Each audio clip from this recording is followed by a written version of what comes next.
السلام عليكم ورحمة الله. إن الحمد لله نحمده ونستعينه ونستغفره ونعوذ بالله من شرور أنفسنا ومن سيئات أعمالنا. من يهده الله فلا مضل له ومن يضلل فلا هادي له، وأشهد أن لا إله إلا الله وحده لا شريك له، وأشهد أن محمدا صلى الله عليه وسلم عبده ورسوله. يا أيها الذين آمنوا اتقوا الله حق تقاته ولا تموتن إلا وأنتم مسلمون. يا أيها الناس اتقوا ربكم الذي خلقكم من نفس واحدة وخلق منها زوجها وبث منهما رجالا كثيرا ونساء. اتقوا الله الذي تساءلون به والأرحام إن الله كان عليكم رقيبا. يا أيها الذين آمنوا اتقوا الله وقولوا قولا سديدا يصلح لكم أعمالكم ويغفر لكم ذنوبكم، ومن يطع الله ورسوله فقد فاز فوزا عظيما. ألا إن أصدق الكلام كلام الله، وخير الهدي هدي محمد عليه الصلاة والسلام، وشر الأمور محدثاتها وكل محدثة بدعة وكل بدعة ضلالة وكل ضلالة في النار. Donc, Inch'Allah, en cette soirée du mercredi 9 Jumad al-Akhira 1435 de l'Hégire correspondant au 9 avril 2014, on va continuer Inch'Allah avec le 51e cours du livre Le dogme du monothéisme de Cheikh Fawzan Hafidahullah Ta'ala. Le titre d'aujourd'hui, exemple d'innovation contemporaine. Exemple d'innovation contemporaine, et c'est, comme vous le savez, le quatrième sous-chapitre, Inch'Allah Ta'ala. Reste que pour aujourd'hui spécialement, il y a un petit incident, c'est que le programme avec lequel je travaille et dans lequel j'ai tout préparé, n'a pas fonctionné. Donc aujourd'hui spécialement, vous allez seulement entendre, et le cours, Inch'Allah Ta'ala, sera court, car le temps que je répare, Inch'Allah Ta'ala, le programme pour le prochain cours, Inch'Allah Ta'ala. Donc, exemple d'innovation contemporaine. Cheikh Fawzan Hafidahullah Ta'ala a cité trois choses. La première, la célébration de l'anniversaire du prophète sallallahu alayhi wa sallam, Mawlid al-Nabawi. La deuxième, solliciter la bénédiction des endroits, des sites, des morts et autres. La troisième bid'a contemporaine, les innovations dans le domaine des cultes et du rapprochement d'Allah Azza wa Jal. Le cheikh dit, les innovations contemporaines sont nombreuses suite à l'écoulement du temps, à l'absence de la science et au grand nombre de ceux qui prêchent les innovations et les violations de la religion, ainsi que le fait de chercher à ressembler aux mécréants dans leurs coutumes et dans leurs rites. C'est un fait confirmé par le prophète sallallahu alayhi wa sallam qui a dit la tattabi'unna sunana man kana qablakum. Vous suivrez certes les voies de ceux qui vous ont précédés. Rapporté par Bukhari et Muslim. Donc je répète, d'après le Cheikh Hafidahullah Ta'ala, les innovations contemporaines sont nombreuses suite à, il a cité quelques facteurs. Le premier, l'écoulement du temps. Certes, plus on s'éloigne de la période prophétique du prophète sallallahu alayhi wa sallam, la période où il a vécu alayhi sallam, plus on s'éloigne d'elle, et plus les choses se déforment, et plus on ajoute des bid'ah, on retranche des choses, et comme ça. Deuxième facteur, l'absence de la science. Car dans un hadith authentique, il a été cité que il n'y a pas un jour qui vient sans qu'il ne soit plus mauvais que le précédent. Les savants disent plus mauvais dans la science. Plus mauvais dans la science. Donc chaque jour qui passe, le lendemain, c'est-à-dire le jour passé contenait plus de science par rapport au jour qui va venir. Aujourd'hui nous sommes par exemple mercredi. Nous sommes mercredi. Demain jeudi, demain il y aura moins de science qu'aujourd'hui mercredi. Et comme ça. Il a dit, et enfin, troisième facteur, le grand nombre de ceux qui prêchent les innovations. Le grand nombre de ceux qui prêchent, et ce sont des millions, si ce n'est pas des milliards, à prêcher les bid'ah et les innovations. Ensuite, le cheikh a cité donc, et ce sera le cours d'aujourd'hui, une partie du cours d'aujourd'hui. Donc le titre c'est quoi? C'est la célébration du Mawlid al-Nabawi, de l'anniversaire du prophète sallallahu alayhi wa sallam, le mois de Rabi' al-Awwal. Le cheikh dit, ce n'est qu'une imitation des chrétiens dans ce qui est appelé la célébration de l'anniversaire du prophète, alayhi salatu wassalam. Jazakallahu khair. Ce n'est qu'une imitation des chrétiens dans ce qui est appelé le Noël. Ce n'est en fait qu'une imitation des chrétiens dans ce qui est appelé le Noël chez eux. Ainsi, l'anniversaire de l'envoyé Mohammed alayhi salatu wassalam est une occasion fêtée chaque année le mois de Rabi' al-Awwal ou autre par certains musulmans ignorants et par les savants de l'égarement. Donc d'après Cheikh Hafidhahullah Ta'ala, celui qui fête l'anniversaire du prophète sallallahu alayhi wa sallam n'est autre que l'une des deux personnes. La première, il a dit, par certains musulmans ignorants. Donc c'est une personne ignorante. Ou alors, c'est un savant, mais un savant de l'égarement. Le cheikh dit, Hafidhahullah Ta'ala, certains d'entre eux l'organisent dans les mosquées. Là, c'est plus grave. Certains d'entre eux l'organisent dans les mosquées. Ça, c'est plus grave. Plus grave que de l'organiser dans la maison. D'autres le célèbrent dans leur maison ou dans des endroits consacrés à cette occasion où une grande foule de gens du commun, des gens de la masse, se rassemblent. En fait, dit le cheikh, ils le font par imitation aux chrétiens qui fêtent l'anniversaire du Messie, Isa, alayhi salatu salam, qu'ils appellent eux Jésus.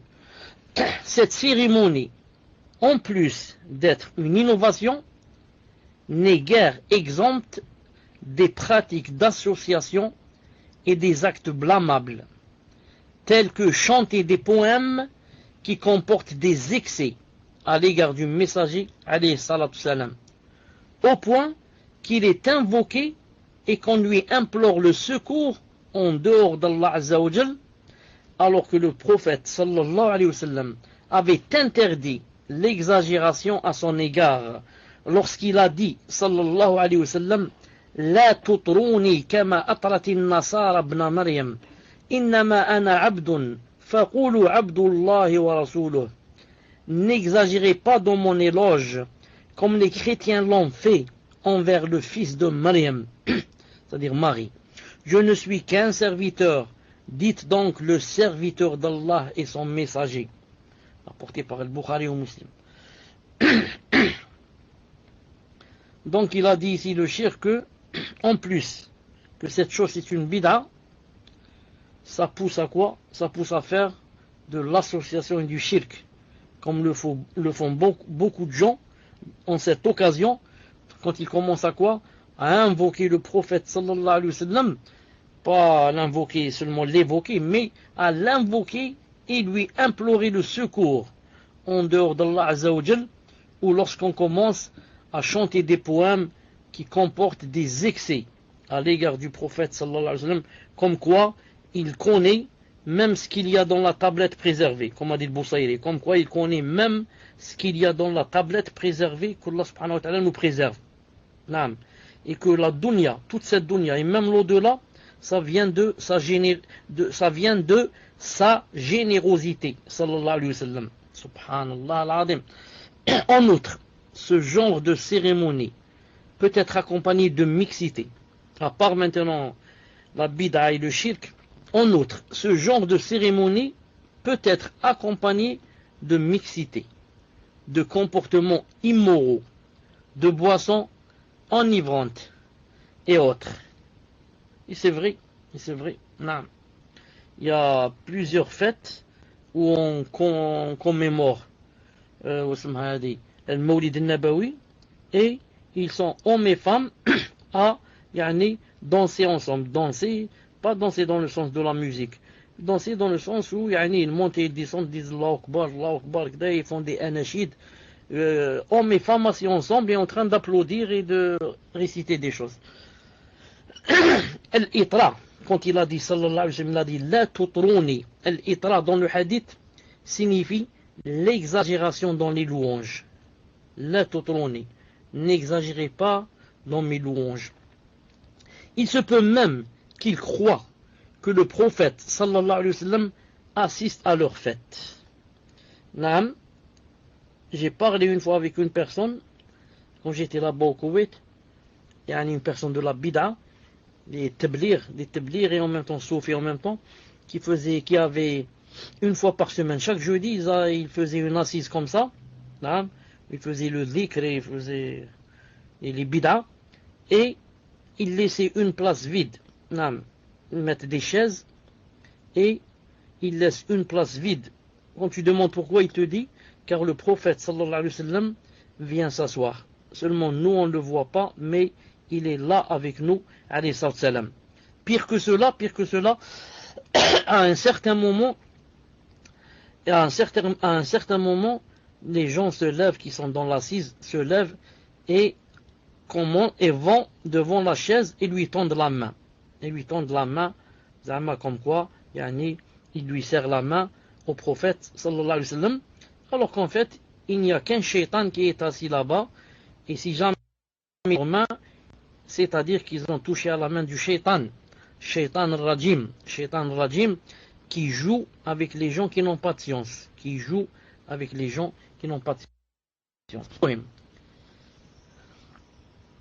Il se peut, c'est pour ça que le prophète, qu'est-ce qu'il a dit dans un hadith authentique? Il se trouve aussi dans les livres de Cheikh Al-Albani, il a dit Sahih, où le prophète a dit, à peu près en ce sens, il a dit, fadl, c'est-à-dire, disons, c'est pas la faveur, mais il veut dire le mérite, il a dit le mérite entre le savant et l'abid c'est l'ascète, celui qui adore Allah Ta'ala seulement. Il a dit la différence entre les deux, celui qui a de la science et celui qui est l'adorateur, c'est comme la différence entre quoi? Il a dit comme la différence entre la lune et les autres astres. Alors tout le monde sait que il n'y a pas mieux que la lune.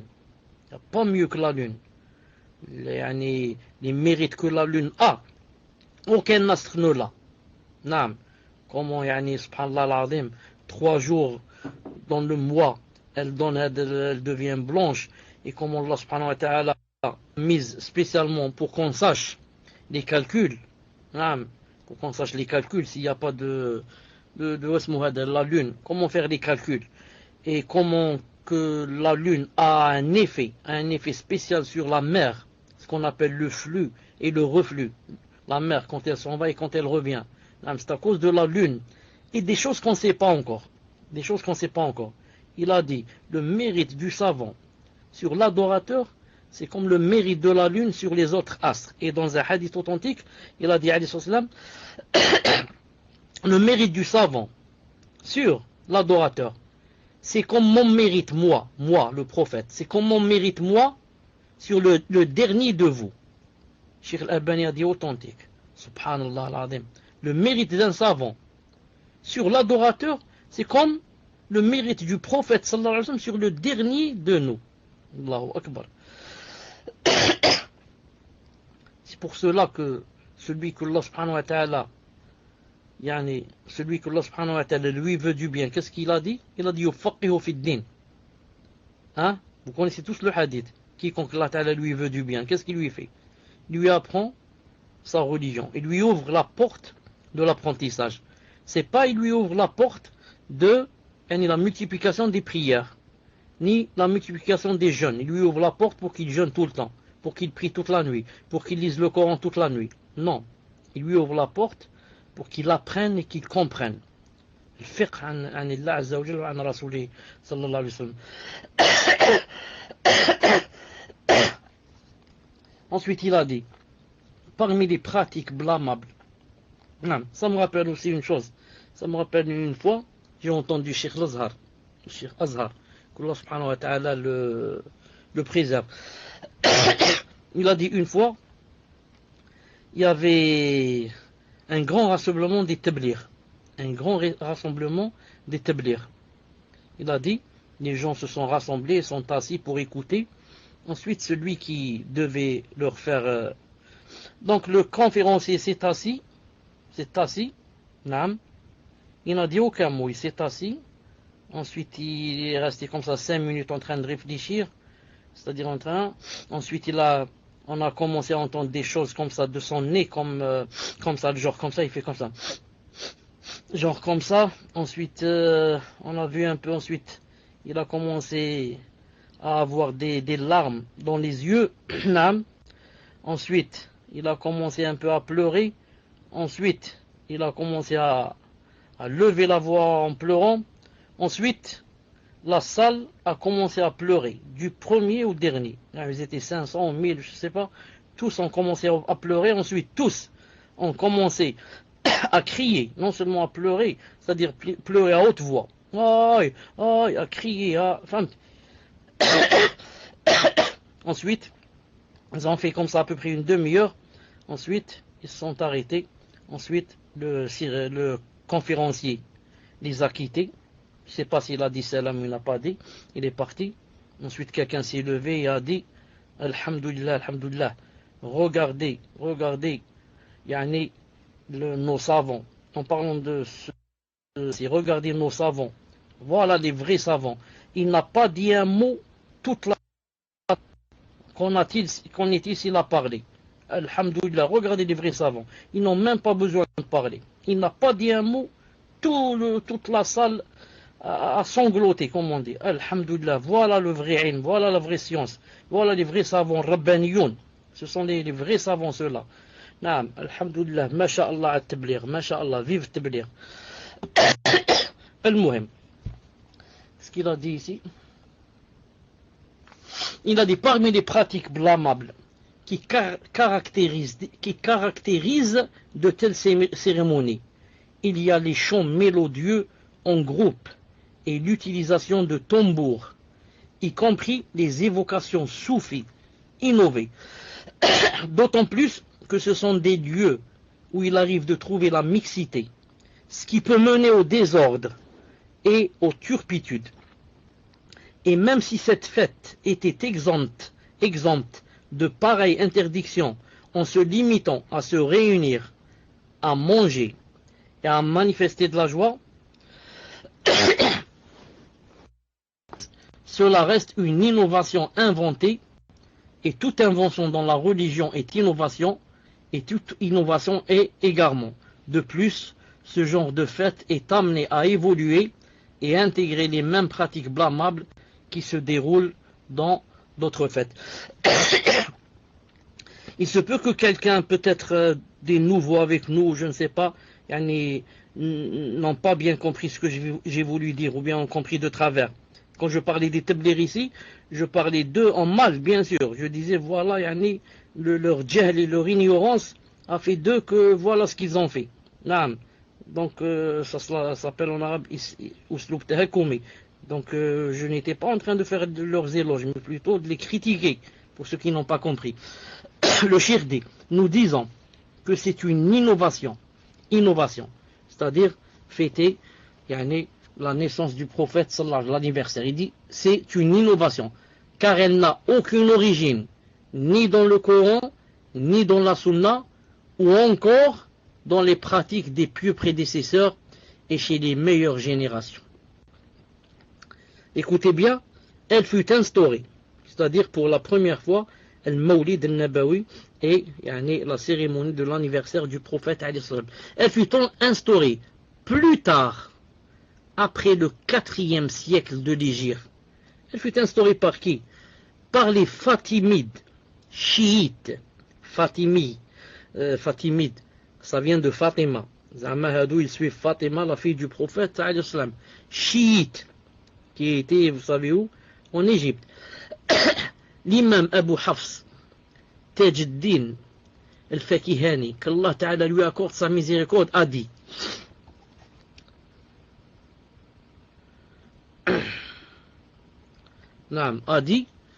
un groupe de personnes bénies ont souvent posé la question à propos du rassemblement fait par certaines personnes le mois de Rabi' al-Awwal et appelé anniversaire al-Mawlid. A-t-il une origine dans la religion? Il voulait par cette question une réponse claire et une explication complète. J'ai répondu, et c'est Allah Azza wa Jal qui accorde la réussite. Je ne connais, voilà la réponse. Je ne connais pour cet anniversaire aucune origine, ni dans le Coran, ni dans la Sunna. Et il n'a été nulle part rapporté qu'un des savants de la communauté, qui sont les modèles à suivre, et ceux qui s'attachent à la voie des anciens, les pratiquent. Mais c'est plutôt une innovation établie par les oisifs et un plaisir pour les grands mangeurs. Voir l'épître Al-Mawlid fi Ahmad Mawlid de Ahmad Mawlid, page 170. Donc c'est quoi? C'est surtout une innovation établie par qui? Par les personnes qui n'ont rien à faire. Oisifs. Naam. Et c'est surtout un plaisir pour les grands mangeurs. Tous les grands mangeurs, naam, aiment cette cérémonie parce que quoi? Il y a ce qu'on appelle le rishta, quelque chose qui s'appelle rishta, c'est comme le couscous. Naam. Mieux que le couscous, avec le poulet ce soir-là, et les dattes, les dragées, les ceci, cela. C'est une ni'ma pour les grands mangeurs. Naam. Les grands mangeurs ne voudraient pas louper une occasion pareille.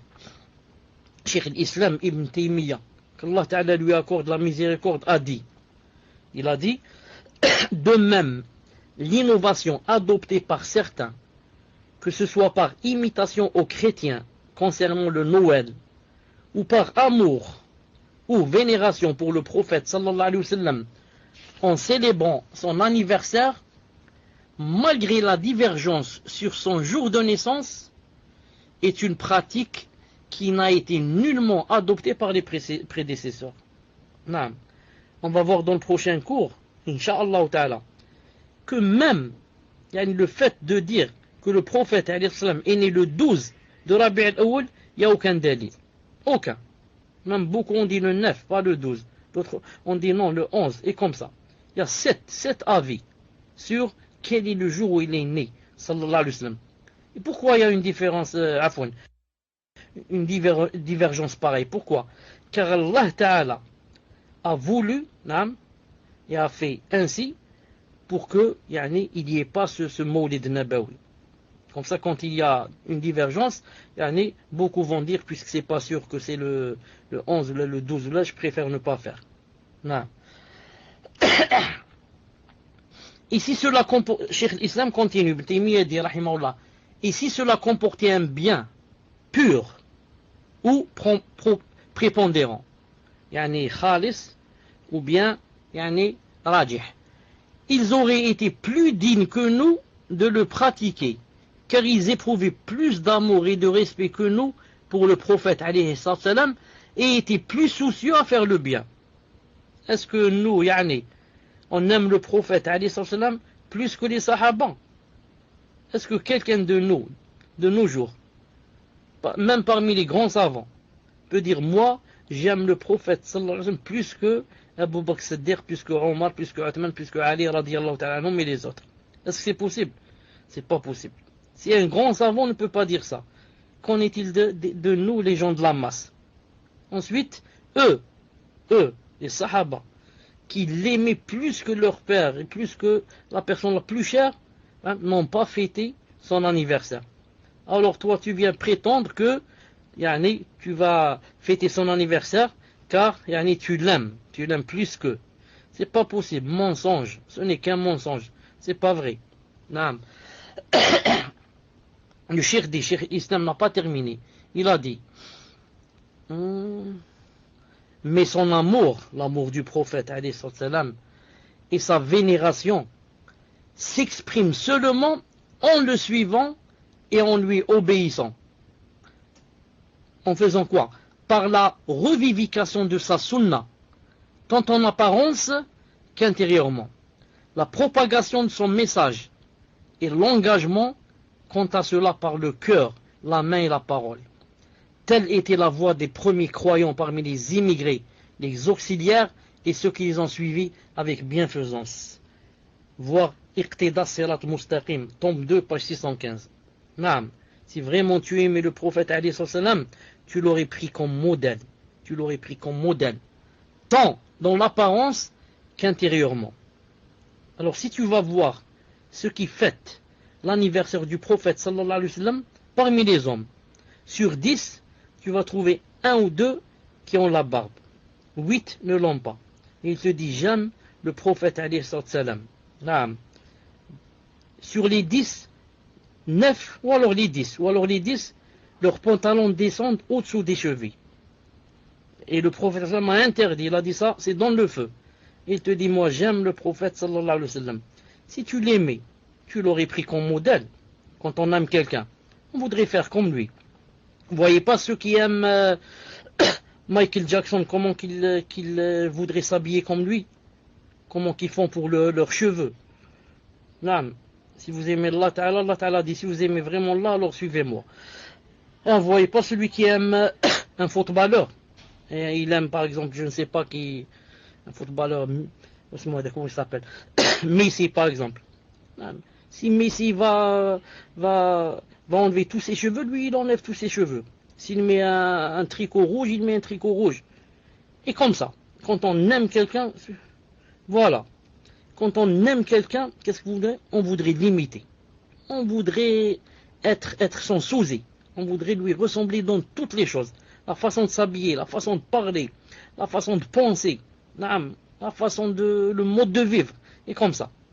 Donc toi, et moi aussi bien sûr, si vraiment on aimait le prophète islam, on aurait fait le maximum pour faire comme lui. La façon de marcher, la façon de s'habiller, la façon de se comporter, la façon de manger, la façon de rire.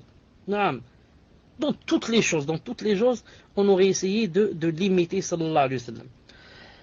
Alors que cela, vous allez trouver quoi? Ceux qui fêtent le Mawlid Hada, vous allez trouver que ce sont les personnes les plus éloignées de la sunna du prophète sallallahu alayhi wa sallam. Ensuite, eux, ils ne connaissent le prophète alayhi wa sallam qu'une fois par an. Vous avez compris? Ils pensent à lui, un jour pendant l'année. Et 364 jours, ils l'oublient. Alors que celui qui aime le prophète alayhi wa sallam, il a toujours sa sunna dans son cœur et entre ses yeux et soucieux de l'appliquer. Et il jeûne lundi, jeudi, voilà sa vraie sunna. المهم Cheikh Fawzan Hafidahullah dit, de nombreux livres anciens et contemporains ont été rédigés à ce sujet. En plus d'être une innovation et une ressemblance aux non-musulmans, cela mène à instaurer la célébration d'autres anniversaires, tels que celui des saints, des maîtres et des dirigeants. Ainsi, cela ouvre la porte à beaucoup de maux. Quand tu as fait l'anniversaire du prophète, ensuite il faut faire l'anniversaire des saints. Sidi Foulan, Louali Foulan, et comme ça, et ça existe. Dans chaque pays, dans chaque région, il y a des célébrations d'anniversaire de saints. Et de toute façon, l'anniversaire des saints, ça viendra, Inch'Allah Ta'ala, dans le prochain cours, bi'idnillahi subhanahu wa ta'ala. Donc c'est la moitié du cours. On s'arrête ici, bi'idnillahi ta'ala, dans le prochain cours.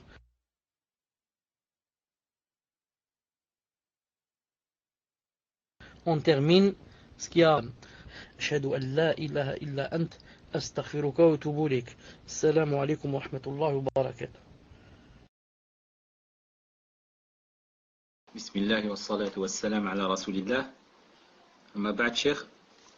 Donc la première question, je répète donc pour toute personne qui a une question sur le cours, elle doit se rendre dans le salon J'apprends l'islam sur la vraie voie bis. Et pour les questions qui n'ont pas de rapport avec le cours, c'est dans le salon J'apprends l'islam sur la vraie voie qu'il faut lever la main. Barakallahu fikum. Donc première question, question d'un frère cheikh qui dit ma question porte sur une parole que j'avais entendue de notre cheikh, puis j'ai bugué et je n'ai pas tout entendu. Le cheikh avait mentionné dans un cours précédent une parole de Cheikh Al-Uthaymin rahimahullah qui a dit la science est comme trois enfants dans le premier, la personne connaîtra quelques hadiths et croira qu'elle a acquis la religion. Puis après j'ai été coupé. Est-ce que cheikh vous pouvez compléter? Barakallahu fikum. Wa alaykum salam wa rahmatullahi wa barakatuh.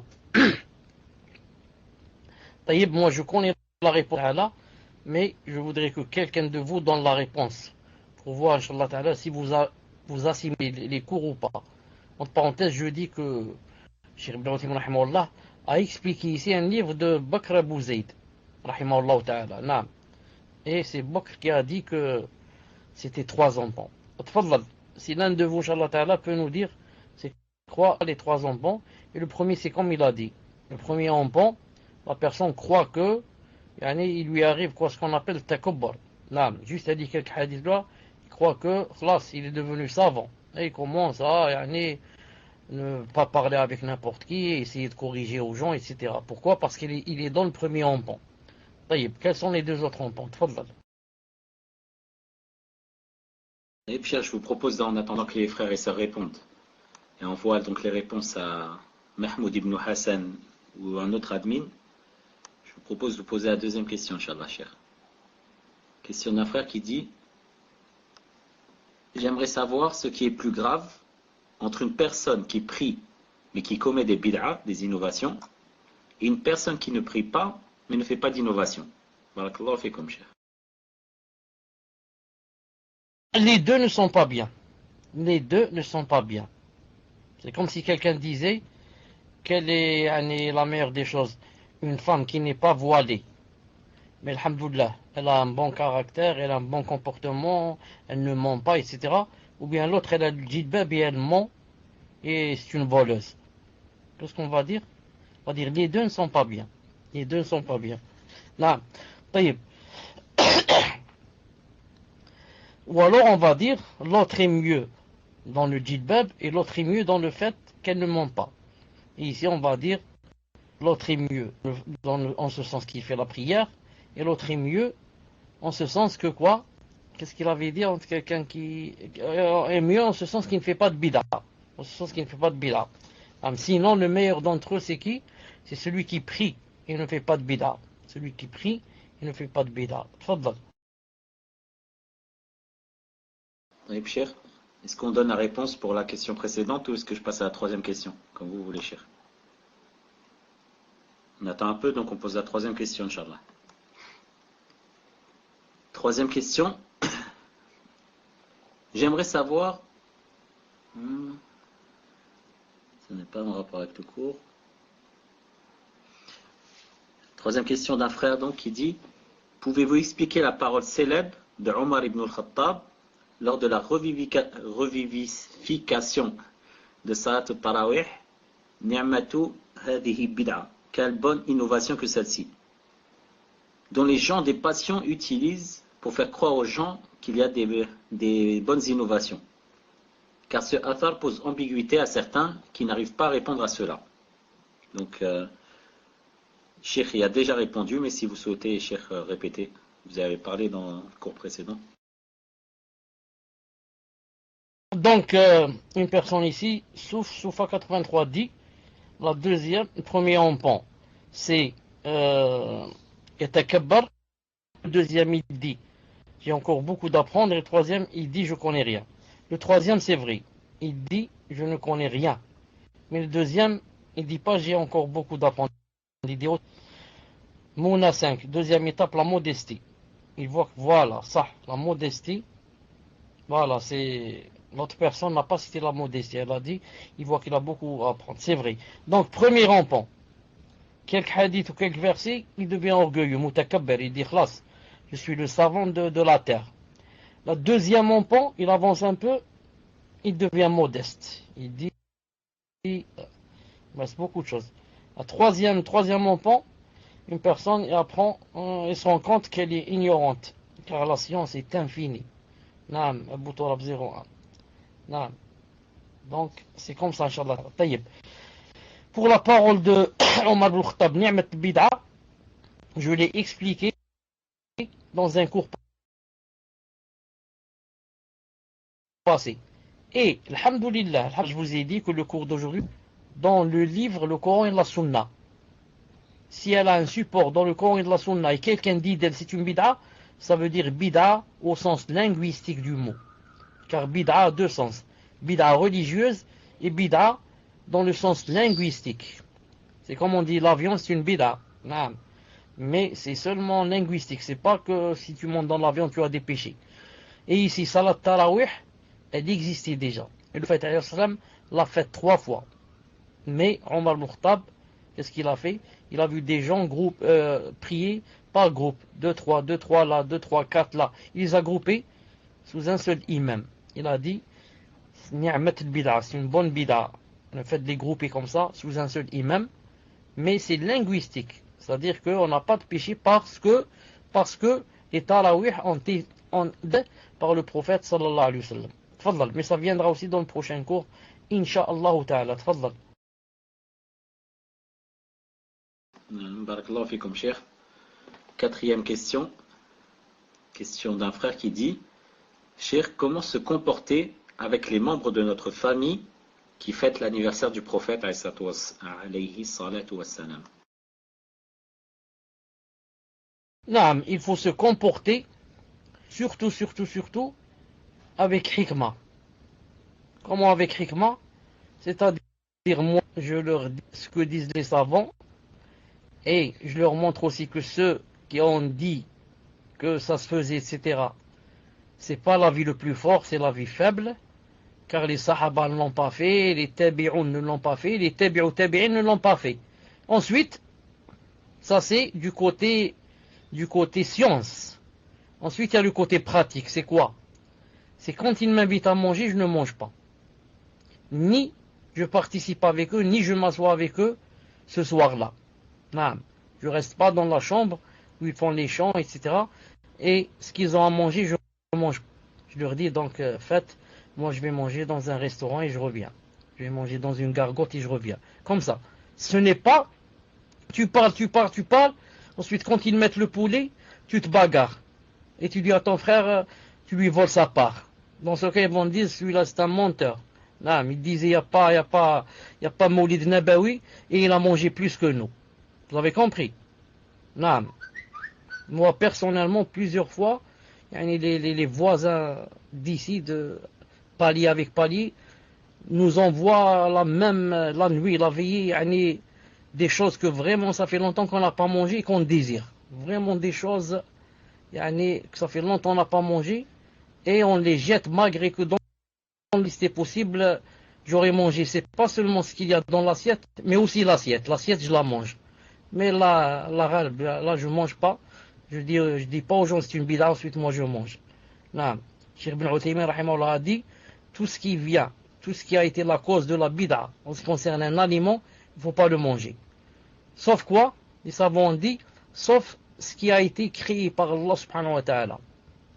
Si on t'envoie des pommes ou des bananes, mange. Parce que ça vient d'Allah subhanahu wa ta'ala. Mais ce qu'ils cuisinent spécialement eux, ils ont cuisiné avec leurs mains, ne le mangent pas.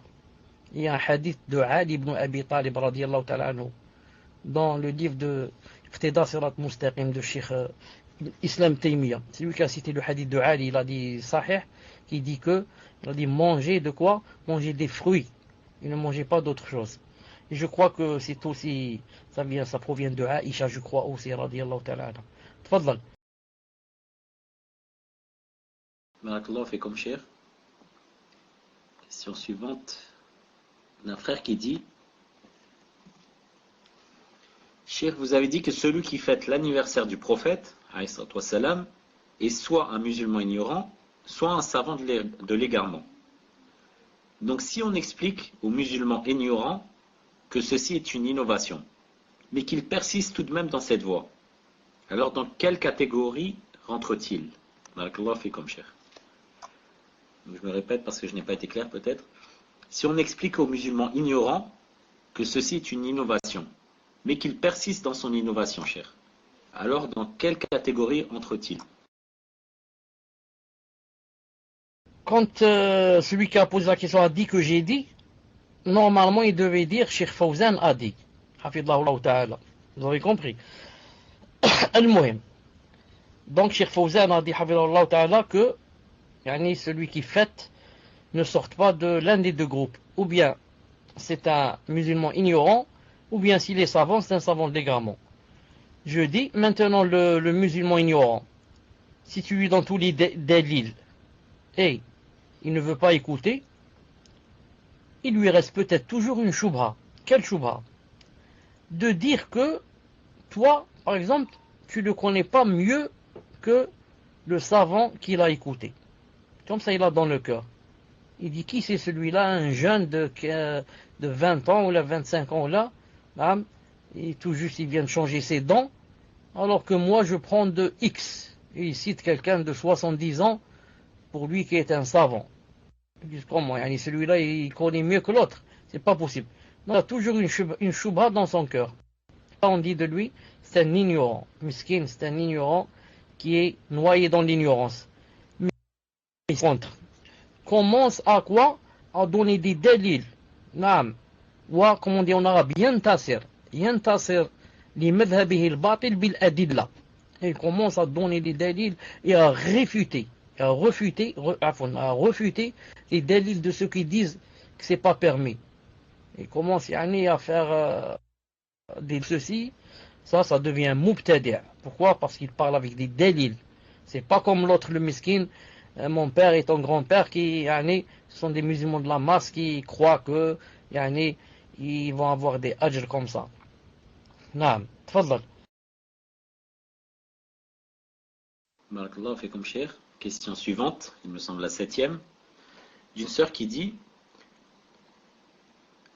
ma belle-sœur se rencontre une fois par mois avec d'autres sœurs et lisent le Coran chacun dans leur coin. Ils lisent 2 hizb, Sujahsab, jusqu'à ce qu'elles finissent tout le Coran. Donc elles se réunissent une fois par mois pour lire 2 hizb, chacun dans son coin, jusqu'à ce qu'elles finissent tout le Coran, en disant que c'est pour se motiver. Donc elles se rencontrent pour se motiver entre elles. La sœur dit: j'aimerais savoir si le fait de se rencontrer entre sœurs ainsi, pour lire le Coran, est-ce que c'est une innovation ou pas? Et je crois en plus qu'ils font un cours juste avant, mais comme elles ne sont pas sur le minhaj, je ne sais pas si c'est une innovation ou pas. Avant que j'oublie, je vous rappelle, Inch'Allah Ta'ala, qu'aujourd'hui c'est mercredi, et qu'à partir d'Inch'Allah Ta'ala, le cours aura lieu entre Maghreb et Isha, en Algérie. Pas après Salat l'Isha. D'ailleurs, une seconde maintenant, je profite pour voir à quelle heure c'est le Maghreb samedi.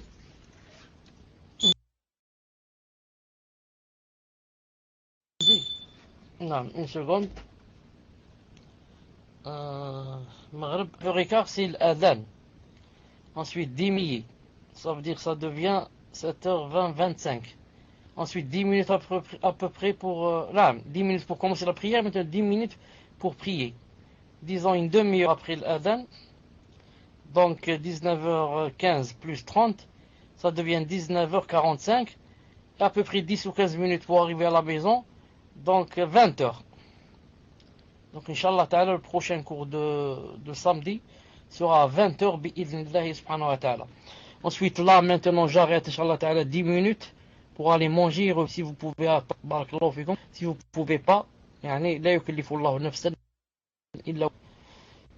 Assalamu alaikum wa rahmatullah.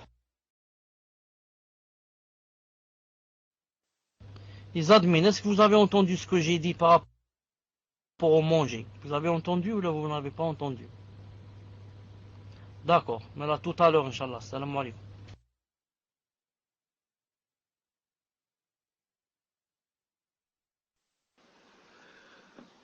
Salam alaikum wa rahmatullahi wa barakatuh. En attendant que Cheikh revienne, je vous propose qu'on révise qui sont les Sahaba et qui ne le sont pas. Donc, Cheikh Fouzi, j'allais dire. Cheikh Fouzi, si tu peux préparer le lien de ton site, Inch'Allah.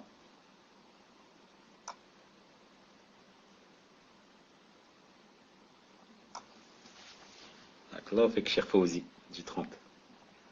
Non, mais le lien en rapport avec les Sahaba, ceux qui rentrent dans les critères des compagnons et ceux qui ne rentrent pas dans les critères. Quand c'est prêt, tu écris le premier critère, Inch'Allah, et comme ça va nous permettre de réviser.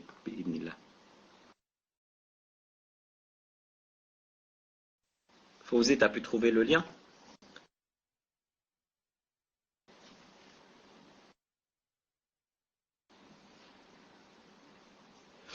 En attendant, donc comme on l'a demandé, je répète juste, c'est à peu près la même chose à chaque fois. Ceux qui ont des questions sur le cours, dans 99% des cas, c'est dans le salon J'apprends l'islam sur la vraie voie, bis, qu'il faut lever la main.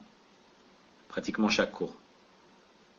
Et ceux qui ont des questions d'ordre général, il faut, dès que vous vous connectez sur Paltalk et que vous trouvez le salon ouvert, lever la main dans le salon, donc J'apprends l'islam sur la vraie voie. Et là donc on va revoir, Inch'Allah. T'es prêt, Fawzi? Tu peux faire le copier-coller?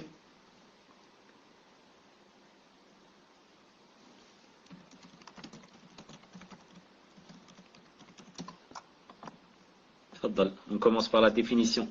Donc, de ce qu'on a vu dans le cours numéro 46 sur le dogme du monothéisme par Sheikh Chalabi, donc qui a fait un résumé de qui est un sahabi et qui ne l'est pas.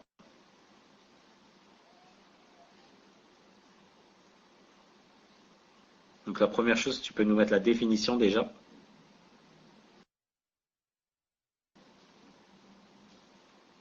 Pour ceux qui n'étaient pas là, donc vous pouvez les...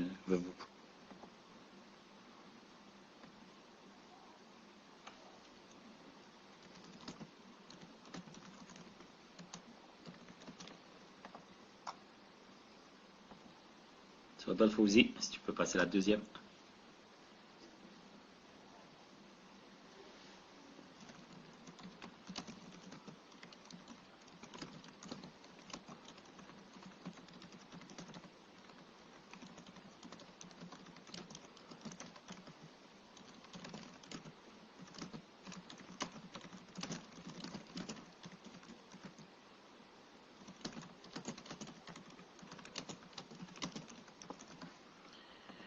Voilà, définition d'après Cheikh Fawzan, hafidahullah. Le sahabi est celui qui a rencontré le prophète, sallallahu alayhi wa sallam.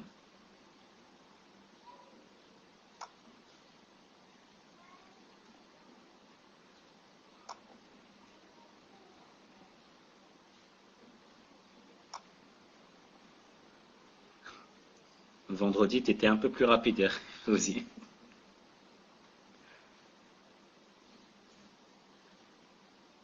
Inch'Allah. Attends, ben vas-y. On va faire quelque chose.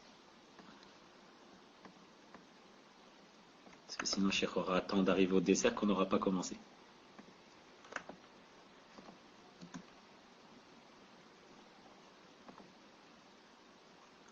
Voilà. Donc la définition de Cheikh Fawzan, qui est un compagnon. Vendredi, tu étais un peu plus rapide. C'est ton site. Inch'Allah. Donc, qui est un compagnon du prophète ﷺ, qui est considéré comme étant un compagnon du prophète ﷺ. Cheikh Fawzan dit, le compagnon, le sahabi, est celui qui a rencontré le prophète sallallahu alayhi wa sallam après le début de la révélation et avant la mort du prophète ﷺ, en croyant en lui et en mourant ainsi.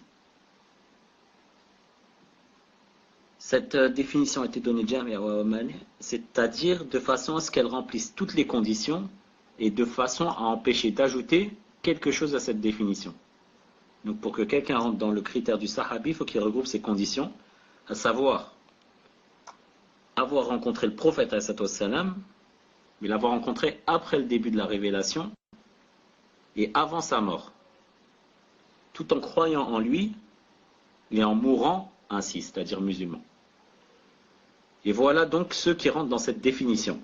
Il y a plusieurs cas qui montrent donc un tel entre dans la catégorie du sahabi et un tel n'entre pas, suite à cette définition. Donc à travers cette définition, ceux qui entrent dans la catégorie des sahaba, il y a les djinns. Certains djinns ont rencontré le prophète ﷺ tout en croyant en lui et sont morts croyants. Donc on dit que ce sont des sahaba. S'ils respectent bien ces critères. Il y a également celui qui a rencontré le prophète sallallahu alayhi wa sallam, ne serait-ce qu'une minute, tout en étant croyant et est mort ainsi. Donc ce n'est pas obligatoirement, on ne demande pas obligatoirement qu'il l'ait rencontré plusieurs jours ou autre. S'il ne l'a rencontré ne serait-ce qu'une minute, tout en étant croyant, et est mort ainsi, alors ça suffit pour dire de lui que c'est un sahabi. Il y a également celui qui a rencontré le prophète, sallallahu alayhi wa sallam, tout en étant croyant, et est mort avant le prophète, avant la mort du prophète, sallallahu alayhi wa sallam. C'est-à-dire même s'il n'a pas assisté à la totalité de la révélation.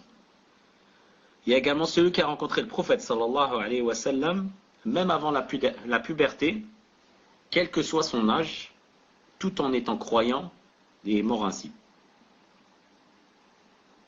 Donc on entre même celui qui a rencontré le prophète sallallahu alayhi wa sallam avant la puberté, quel que soit son âge, tout en étant croyant et est mort ainsi. Il y a celui qui a rencontré le prophète sallallahu alayhi wa sallam, même s'il n'a rapporté aucun hadith, tout en étant croyant et est mort ainsi. Donc pour être un sahabi, il ne faut pas forcément avoir rapporté un hadith du prophète sallallahu alayhi wa sallam. Il y a également celui qui a rencontré le prophète sallallahu alayhi wa sallam, même s'il n'a pas combattu avec lui sur les champs de bataille, tout en étant croyant et est mort ainsi. Il y a celui qui a rencontré le prophète, sallallahu alayhi wa sallam, même s'il n'a rien entendu du prophète, sallallahu alayhi wa sallam. Par exemple, une personne sourde qui a participé à une assise avec le prophète, sallallahu alayhi wa sallam, tout en étant croyant et est morte ainsi. Donc il ne faut pas obligatoirement avoir entendu un hadith du prophète, sallallahu alayhi wa sallam. Et considéré comme sahabi également, celui qui a rencontré le prophète, sallallahu alayhi wa sallam, et non pas celui qui l'a vu. Donc on demande la rencontre du prophète sallallahu alayhi wa sallam et non pas la vision. Car une personne aveugle peut avoir rencontré le prophète sallallahu alayhi wa sallam sans l'avoir vu, tout en étant croyant et est mort ainsi. Cheikh, est-ce qu'on finit ou est-ce qu'on invite les gens à se rendre sur le lien en classe?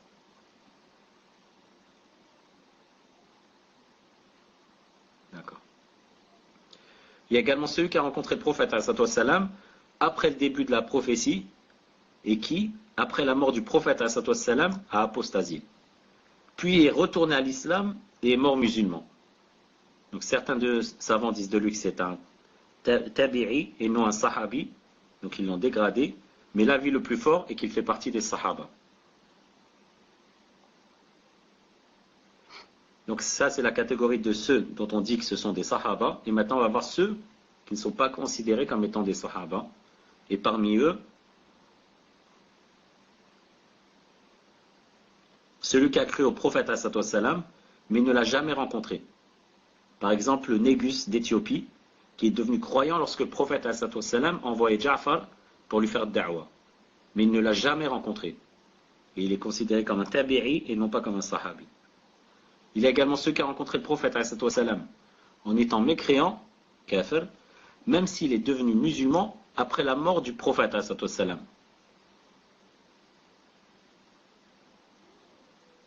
Il y a celui qui a rencontré le prophète sallallahu alayhi wa sallam en prétendant être musulman, mais en étant hypocrite. Naam, tabi'i non pas talab al-ilm. Tabi'in. Il y a celui qui a rencontré le prophète sallallahu alayhi wa sallam sans croire en lui, mais en croyant à d'autres prophètes, comme les chrétiens.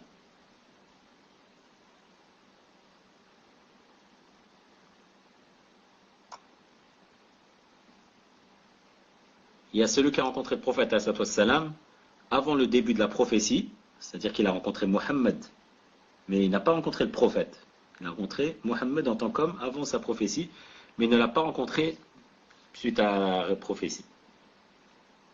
Il y a celui qui a rencontré le prophète sallallahu alayhi wa sallam avant le début de la prophétie, même s'il est devenu musulman. Et il y a celui qui a vu le prophète sallallahu alayhi wa sallam de loin, sans le croiser ou le rencontrer. Par exemple, il voit le convoi du prophète sallallahu alayhi wa sallam passer au loin, uniquement. Il y a celui qui a vu le prophète sallallahu alayhi wa sallam en songe, donc il a rêvé de lui, et il ne l'a pas rencontré de son vivant.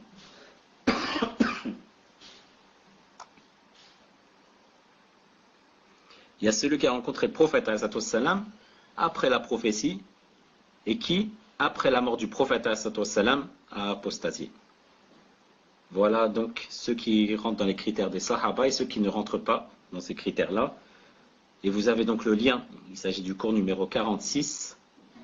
Donc vous avez le lien sur le site de Fouzi, pardon. Et sinon vous pouvez entendre l'audio aussi sur le site de Cheikh jalabi.com. Voilà. Cheikh Sim, avec certaines divergences.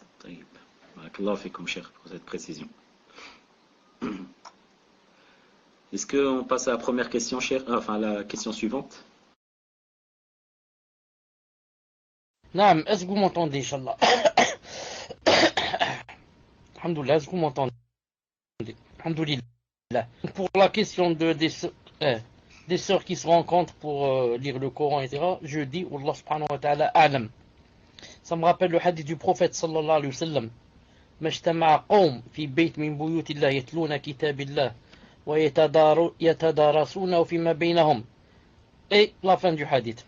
Donc il y a un hadith du prophète qui dit que s'il y a des gens qui se regroupent dans la mosquée, il a dit en train de lire pour lire le Coran, etc.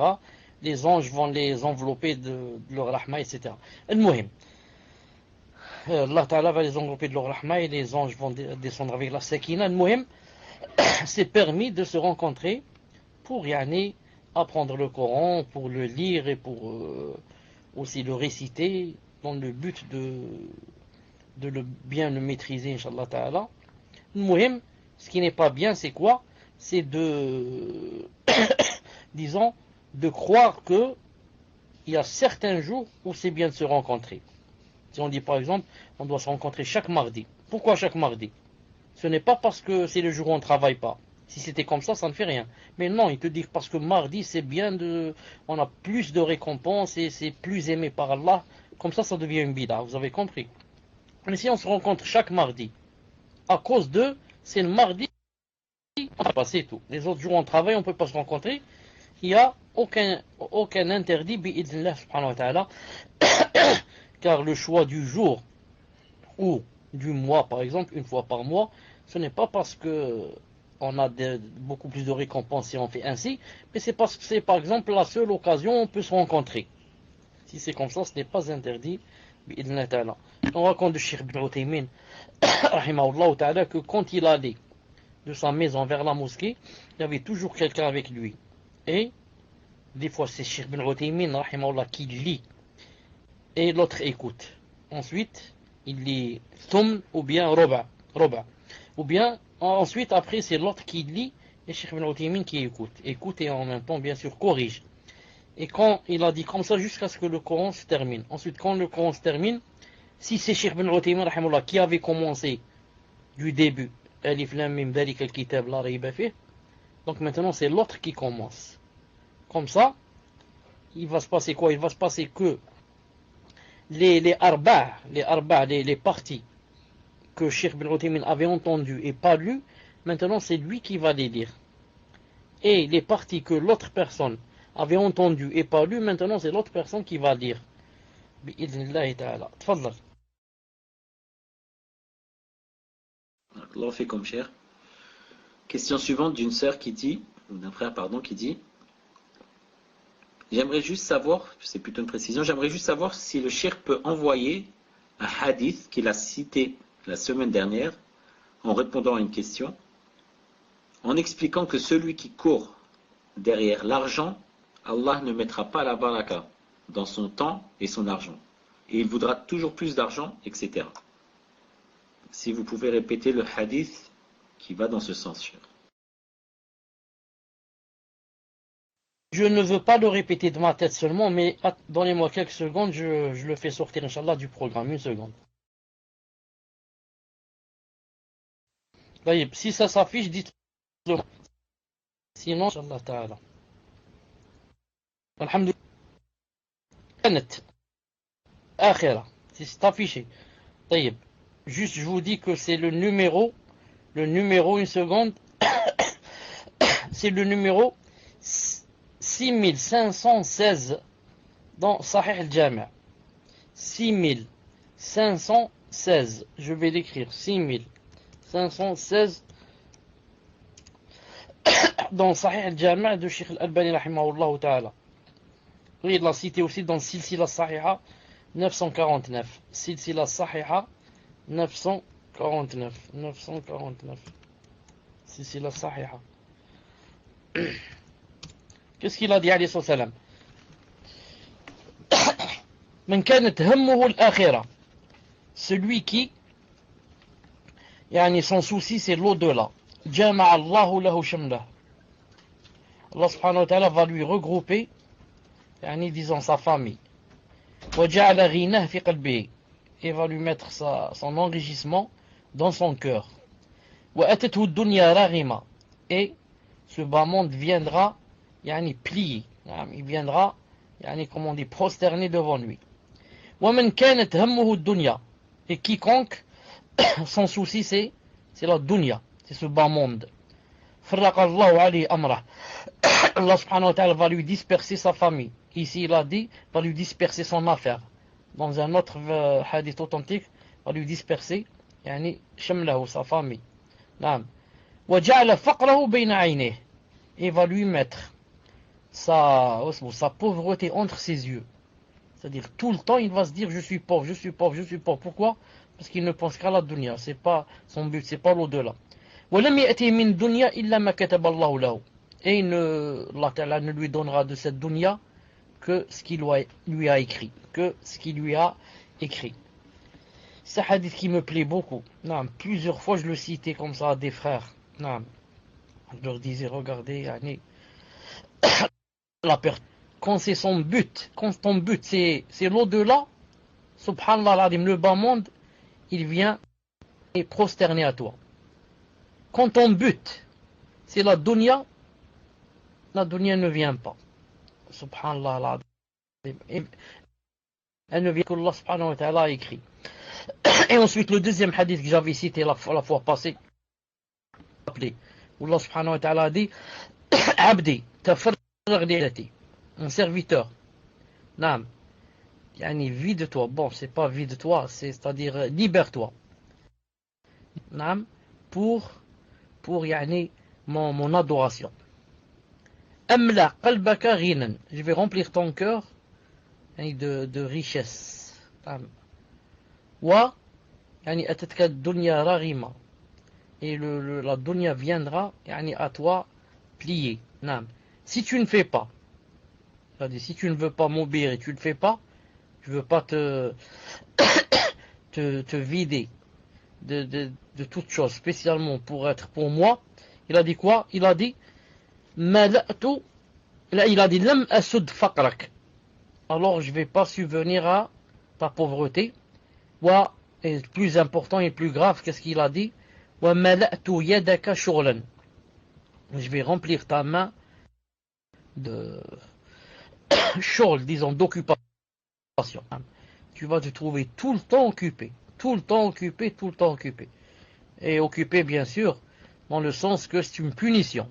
C'est une punition d'Allah subhanahu wa ta'ala. Tfadhal. Question suivante. Question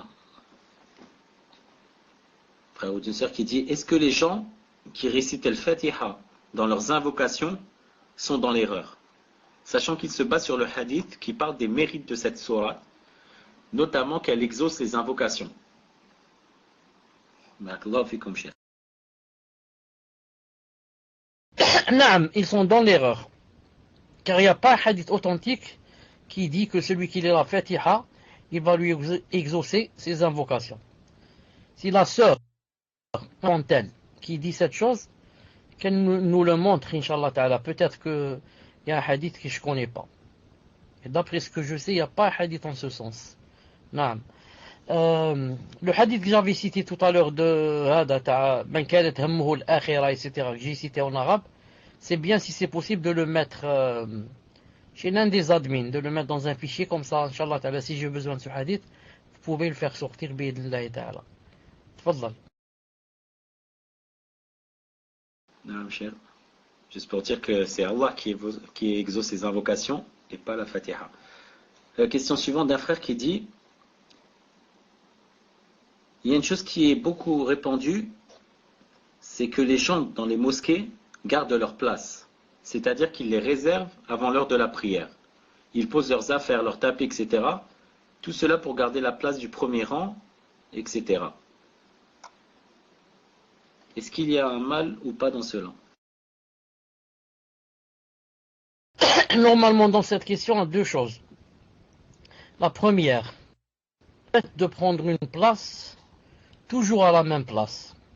Le fait de prier, toujours à la même place. Ceux qui vont à la mosquée ont peut-être remarqué cela. Il y a des gens qui, surtout les vieux, il va prendre une place, il ne la quitte jamais. C'est toujours, par exemple, tout à fait à gauche, ou bien toujours tout à fait à droite, ou bien toujours derrière la porte en face de la porte de laquelle sort l'imam. Ou bien, ils ont une place spéciale. Il y a un hadith qui interdit cela, qui déconseille cela. Où il a dit, alayhi salam, il est authentique, il a dit, il ne faut pas faire comme font les animaux. Parce que l'animal, si vous avez remarqué, pour ceux qui ont de la famille dans la campagne et ont vu cela, l'animal, par exemple, le chameau, ou bien surtout, par exemple, le mouton, quand il rentre dans l'étable, ou l'autre, il rentre dans l'écurie, il va spécialement à sa place, il ne change jamais d'endroit, il va toujours dans un endroit spécial et il s'assoit là-bas. Il a dit, ne faites pas comme font les animaux comme ça. Il a dit, c'est-à-dire quand tu rentres dans la mosquée, par exemple aujourd'hui tu pries ici, demain à droite, demain à gauche, c'est là où il y a la place. Tu choisis pas spécialement un endroit, tu dis je prie tout le temps de ce côté-là. Et la deuxième chose qu'il y a dans la question, le fait que quelqu'un, par exemple, pose des clés, ou bien pose, par exemple, sa veste, et comme quoi, c'est sa place. Les savants ont dit ça c'est permis. Voilà, les savants ont dit c'est permis, à condition quoi? À condition que ça soit toi qui a posé ta veste. C'est-à-dire que tu n'envoies pas quelqu'un, toi tu restes à la maison, tu envoies quelqu'un, tu lui dis, prends-moi, réserve-moi une place devant toi. Non. Toi tu es venu à la mosquée, toi, masha'Allah, tu as pris une place. Ensuite, par exemple, ils ont dit, tu vas aux toilettes. Tu vas aux toilettes, tu as peur de perdre ta place. Tu mets par exemple une veste et tu reviens. Certains savants dit, ça c'est permis. Ils ont dit parce que tu as priorité sur ta place. Et le hadith authentique du prophète dit que quiconque a une place, s'il la quitte, il a dit s'il revient, il est prioritaire sur celui qui la lui a prise.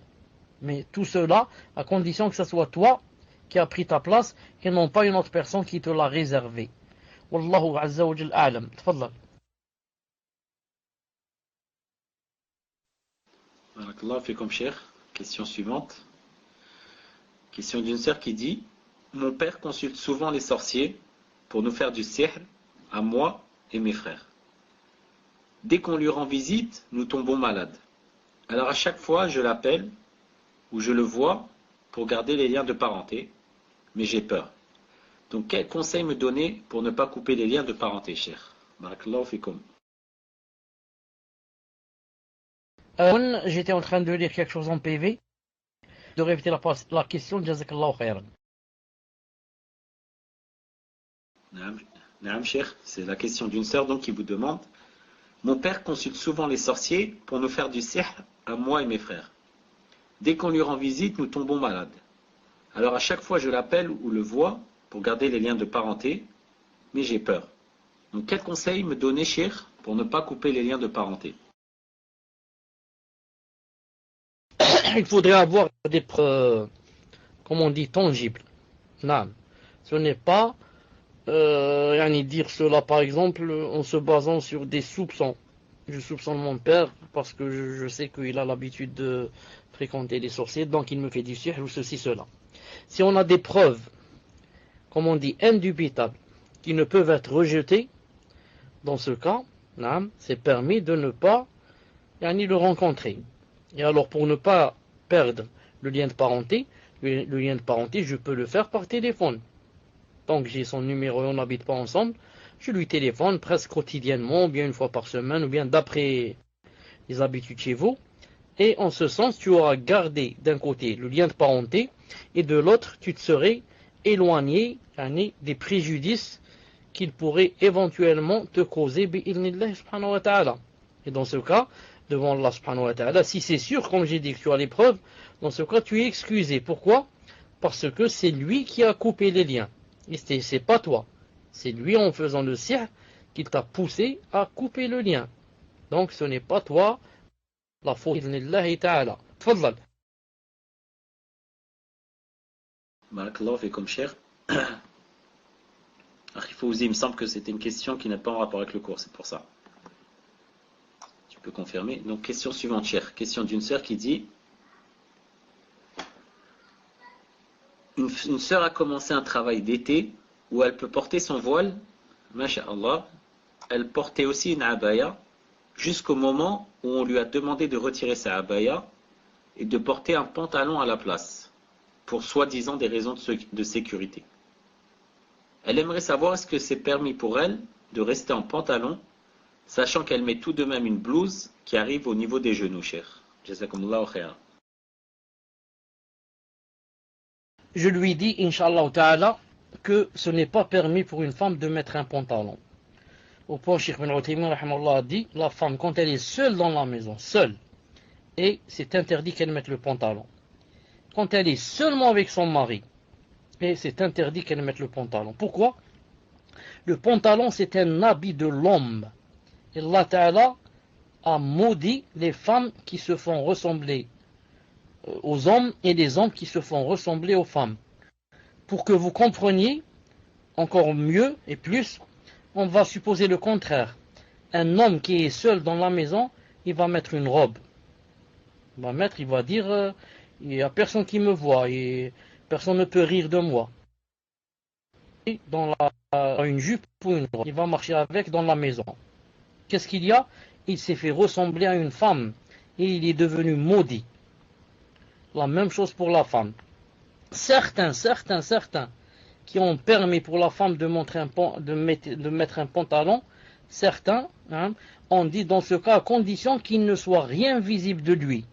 Si c'est pour le froid par exemple et qu'elle l'a mise en dessous à cause d'un grand froid par exemple, dans ce cas il a dit on ne voit rien de ce pantalon. Pour certains qui l'ont permis. Sinon, qu'il soit visible comme ça, du genou jusqu'en bas, ce n'est pas permis, bi'idhnillah subhanahu wa ta'ala. Il faut voir comment plaire à Dieu et ravir Allah subhanahu wa ta'ala.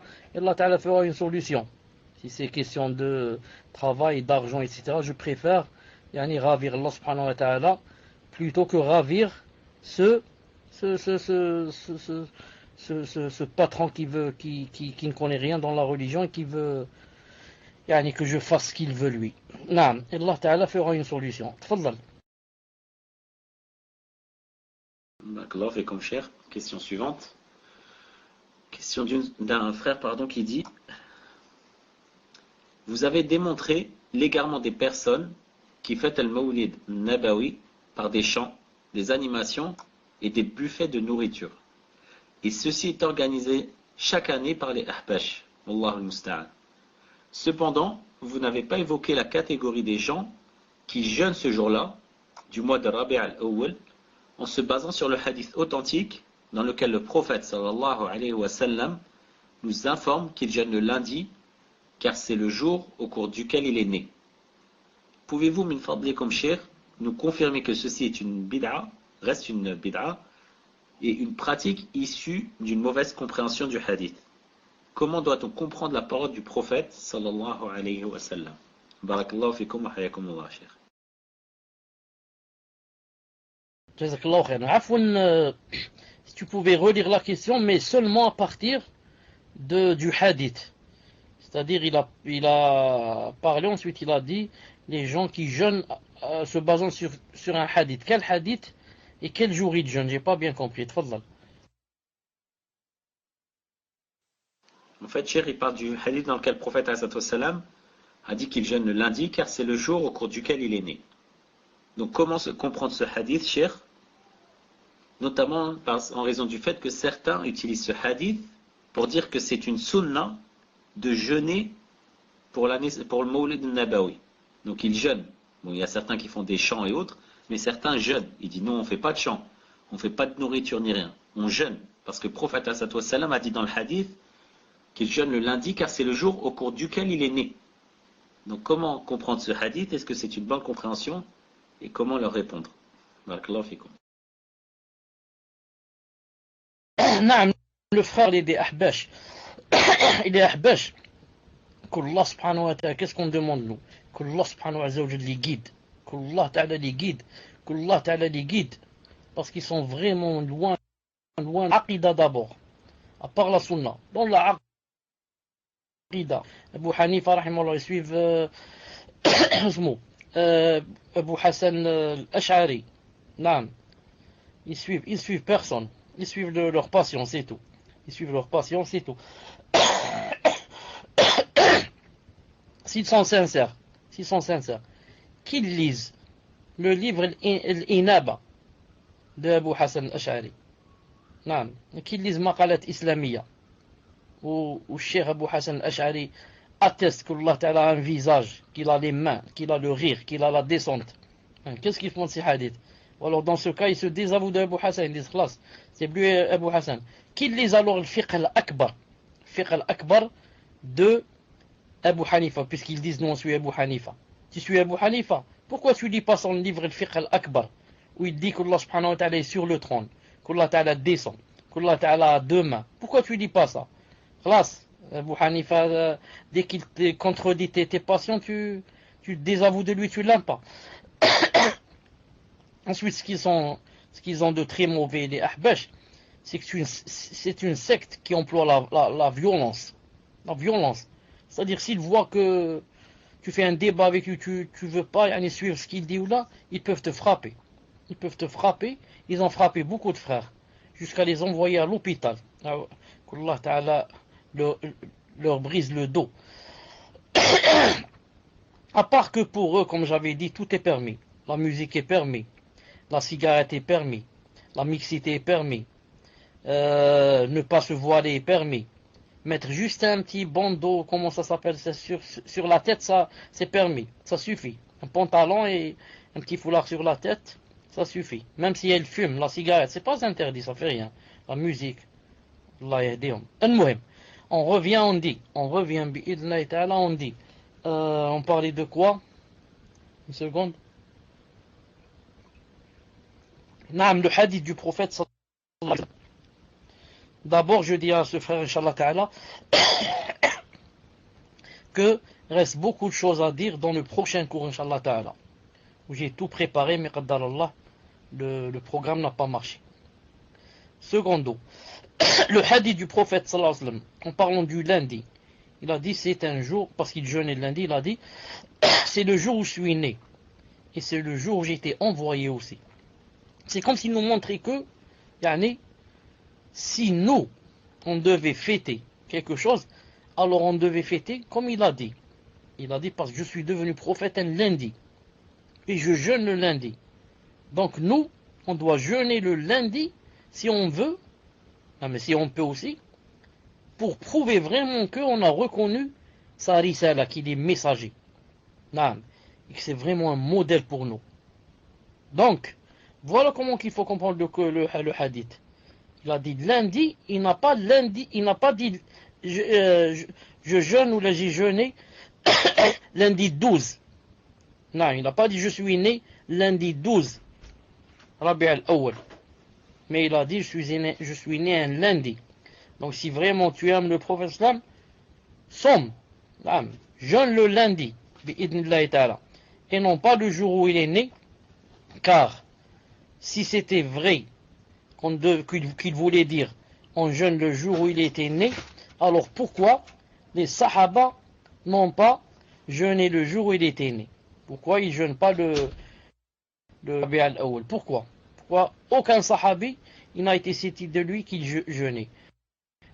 Alors pourquoi les quatre grands imams, Abu Hanifa, Malik, Shafi'i et Ahmed, rahimahumullah ta'ala jami'an, pourquoi dans leurs livres aucun d'eux n'a dit que c'était bien de jeûner le jour de la naissance du prophète sallallahu alayhi wa sallam? S'il y a quelqu'un qui dit que l'un de ces 4 grands imams a dit que c'est bien de jeûner lundi 12 Rabi' al-Awwal, qui nous ramène le texte, bi'idhnillahi ta'ala. Naam. Barakallahu fikum, cher. Question suivante d'une sœur qui dit: je voudrais connaître le jugement des pertes de sang après la ménopause suite à une opération. Cette perte de sang a-t-elle le même jugement que les règles en ce qui concerne la prière, cher? Donc une perte de sang après la ménopause suite à une opération. Je n'ai pas de réponse à cette question. Car ce que je sais, c'est que après la ménopause, normalement la femme n'a plus de menstrues. Et quand j'écoule, ce qu'on appelle dam fasad. Mais je lui demande, je lui conseille, Wallah subhanahu wa ta'ala a'lam, de voir est-ce que ce sang contient l'une des caractéristiques des menstrues. A-t-il la couleur noire? Est-il gras? Est-ce qu'il se coagule? L'une des 4 caractéristiques. Non. Sinon, en général, ce que je sais, Wallahu ta'ala alam, c'est que c'est un sang de quoi? Surtout après une opération. Surtout après les opérations. En général, le sang qui coule après les opérations, c'est un sang de fasad, c'est-à-dire comme on appelle métroragie, que la femme essuie et prie avec. Non. Car le sang des menstrues doit couler avec contraction dans le ventre et non pas avec opération. C'est pour cela que si une femme accouche par exemple, et elle accouche par césarienne, non, elle accouche par, et le sang n'a pas coulé des parties intimes, non, celle-là elle n'a pas de louchi. Pourquoi? Parce que l'enfant est sorti de tout un autre côté et pas de l'endroit où il doit sortir. En plus de ça, il n'y a pas de sang de lochi. Non. Tfadal. Juste pour répondre au PV, là on est passé dans les questions générales des personnes qui ont levé la main dans le salon général. Donc s'il y a des questions, à toi de nous les envoyer, Fouzi. Ou plutôt Mahmoud. Après. Question suivante en attendant. D'un frère qui dit: un frère jeûne le lundi et le jeudi et travaille dans les travaux publics, c'est-à-dire dans le Beniadjir. Et ce travail est très fatigant. Mais le frère, à force de jeûner, ça ne lui pose pas de problème de jeûner, de travailler. Seulement, des collègues musulmans, à lui ont dit que cela était interdit de jeûner dans son cas, car le corps a un droit sur lui, et donc ses collègues lui ont dit qu'il rendrait des comptes sur cela. Tout cela lui a mis des doutes, et il demande s'il doit continuer à jeûner, et surtout s'il est vrai qu'il payera cela le jour du jugement, car il aura fait du mal à son corps, cher. Barakallahu fikum, de lui répondre. J'ai pas compris s'il parlait du jeûne de Ramadan ou bien du jeûne de lundi et jeudi, d'une part. Et de l'autre, est-ce que tu as bien dit que, est-ce que j'ai bien entendu que tu as dit qu'il jeûnait et n'éprouvait aucun mal. Est-ce que tu as dit cela? Taïb, je lui ai dit, Inch'Allah Ta'ala, il ne faut pas écouter ces gens. Naam. Car si tu éprouvais du mal, dans ce cas, ce qu'ils ont dit s'appliquerait. Car le prophète sallallahu alayhi wa sallam a vu quelqu'un tomber par terre, comme s'il voulait s'évanouir. Il a dit, qu'est-ce qu'il a? Ils lui ont dit, il a jeûné. Et c'était pendant le Ramadan, dans un voyage. Il a dit, Laysa min al-birr, as-siyamu fi safar. Ne rentre pas dans la piété. Le fait de jeûner dans le voyage. Et il a ordonné à cette personne de manger. Les savants ont dit, ne rentre pas dans la piété, le fait de jeûner dans le voyage, pour celui qui a les mêmes conditions que la personne qui a eu mal et qui a le vertige et qui est tombé presque évanoui. Mais le prophète, qui lui-même a dit, ne rentre pas dans la piété, le fait de jeûner en voyage, lui-même, ce jour-là, était dans le jeûne. Il était dans le jeûne. quand il a dit ça. Donc il ne peut pas se contredire. Donc je dis à cette personne, si toi, tu veux t'évanouir. Donc je dis à cette personne, si toi, quand tu travailles, tu ressens le vertige et tu veux t'évanouir, etc., je te conseille de manger. Tu auras les récompenses de la niya. Mais si tu ne ressens rien et tu te sens à l'aise, et masha'Allah, il iman dans le cœur, etc., je te conseille de jeûner, bi'idhnillahi ta'ala. Faut pas les écouter. Tfadlal. Barakallahu fikum, cher. Question. Il reste 20. Donc, Akhi Mahmoud récupère quelques questions en plus alors. Car nous, on avait compté même pas 10 minutes encore.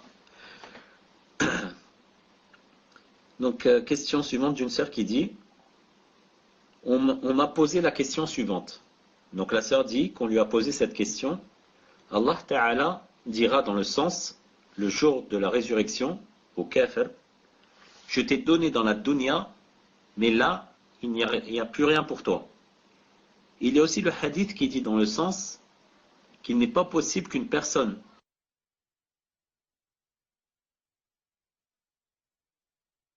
se sente dans l'insécurité, dunya, il ressente la sécurité, et que dans l'au-delà, il ressente aussi la sécurité. Donc en gros, celui qui a la sécurité fait dunya, il n'a pas Yawm al-Qiyamah et le contraire. La question a été, on trouve des fois des kuffars qui vivent tristement dans cette dunya. Ils sont seuls, n'ont pas le goût de la vie, etc.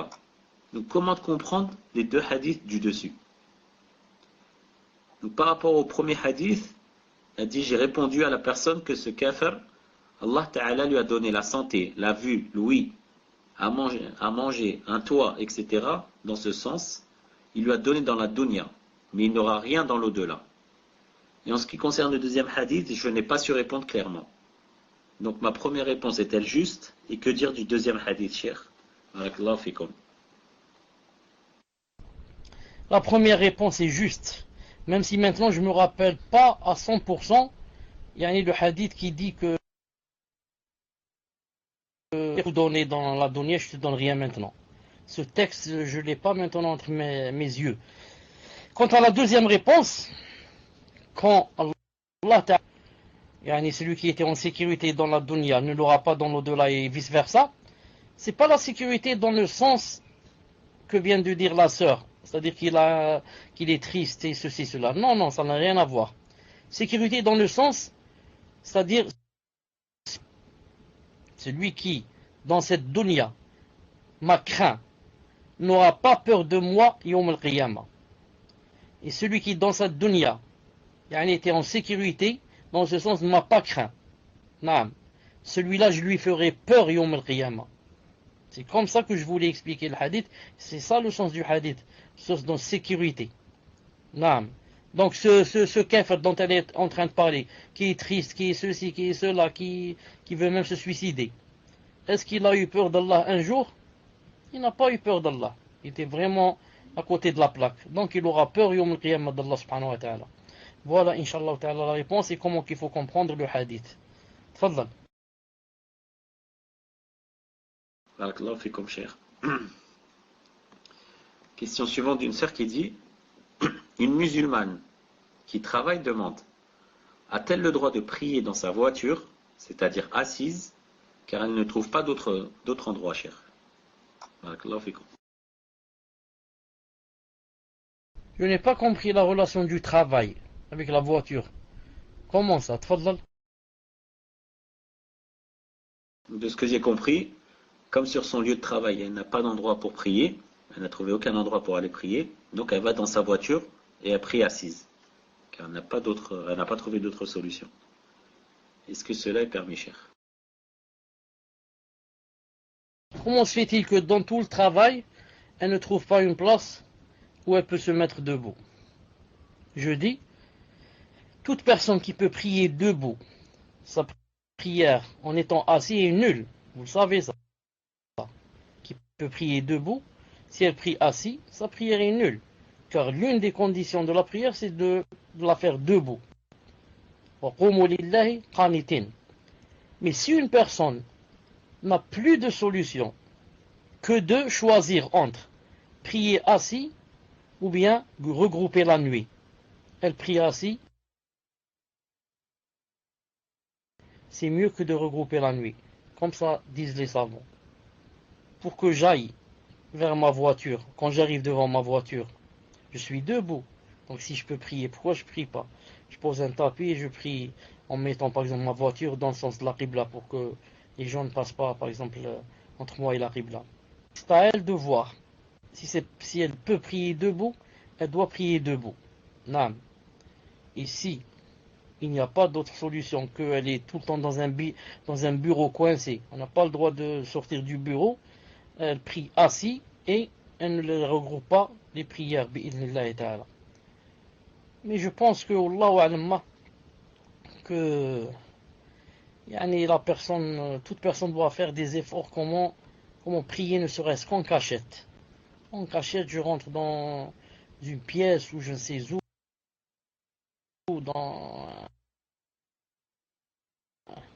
même si c'est dans la,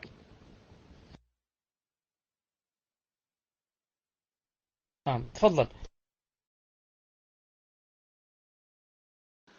Question suivante, question d'une sœur qui dit: est-il permis d'ouvrir des mosquées uniquement pour les hommes?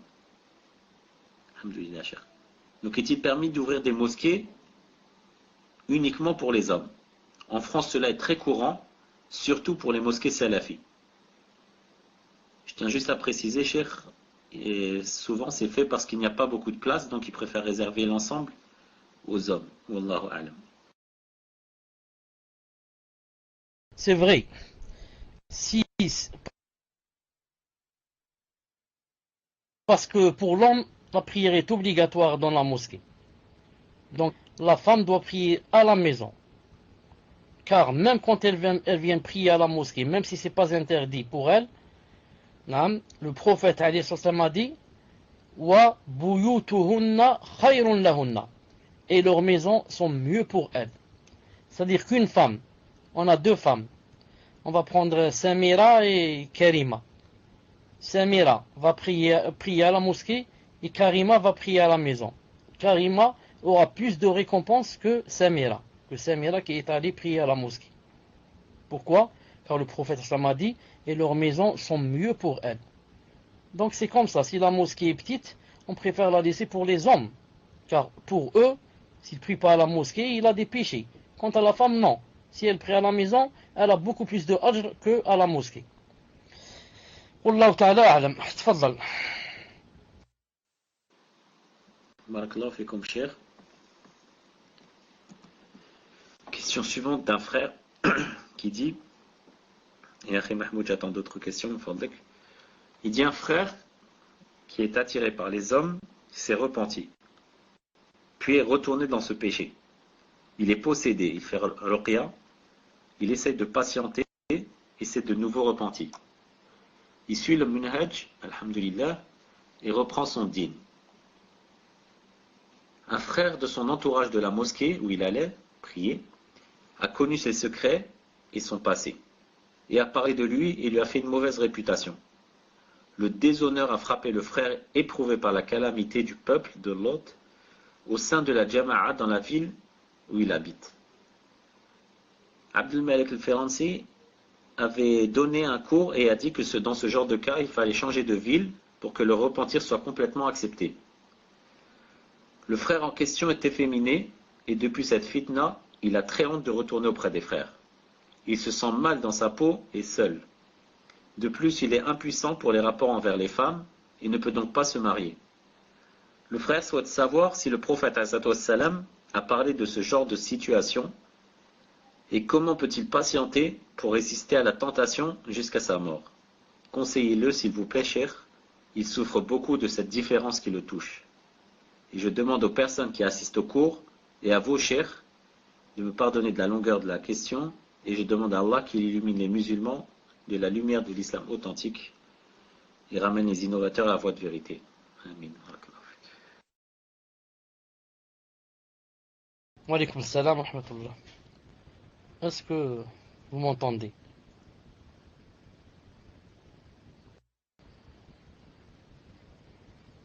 Alhamdulillah. Le frère qui a parlé de lui et a dévoilé ses secrets a vraiment fait un péché. Car le prophète sallallahu alayhi wa sallam a dit que Man satara musliman satarahu Allah. Quiconque qui ne dévoile pas un musulman, Allah subhanahu wa ta'ala ne le dévoile pas. Il aurait dû patienter avec lui faire des nasiha, et essayer de renforcer sa foi en lui donnant des cours ou alors en l'emmenant pour écouter des cours, et comme ça. Ce n'est pas aller directement et commencer à le critiquer comme ça devant tout le monde et à dévoiler sa aura. C'est une chose que tout le monde peut faire. Qui ne peut pas faire? Qui ne peut pas le faire? Mais patienter avec lui, ce n'est pas tout le monde qui peut le faire. Ce n'est pas tout le monde qui peut patienter avec une personne comme ça jusqu'à ce que Allah Ta'ala lui fasse une solution. Non. Al-Muhim. Ensuite, je dis à cette personne, ce serait bien, si c'est possible, de changer d'endroit, de changer de quartier, si c'est possible, de ville, voire, là où je ne suis pas connu, comme dans le hadith de celui qui a tué 100 personnes. Et le prophète lui a conseillé d'aller vers une autre ville. Pourquoi? Quand on va dans une autre ville, personne ne me connaît.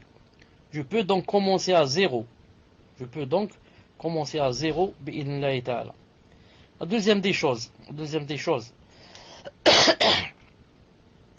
si la personne fait un repentir sincère envers Allah subhanahu wa ta'ala, et fait beaucoup de dua, il demande à Allah subhanahu wa ta'ala de la guérir, aucune chose chez Allah subhanahu wa ta'ala ne rentre dans l'impossible.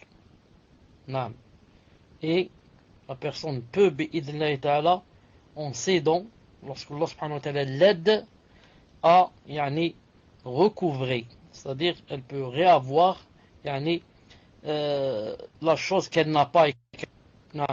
Car c'est une maladie, et il n'y a pas une maladie que Allah subhanahu wa ta'ala ne peut pas guérir. C'est pas possible. Il n'y a pas une maladie que Allah ta'ala ne peut pas guérir. Donc, la personne peut, en faisant des doigts, et peut-être en prenant des choses de l'ahshab, des choses si on est un bon médecin végétal, qui est médecin des plantes, etc. S'il y a un bon médecin,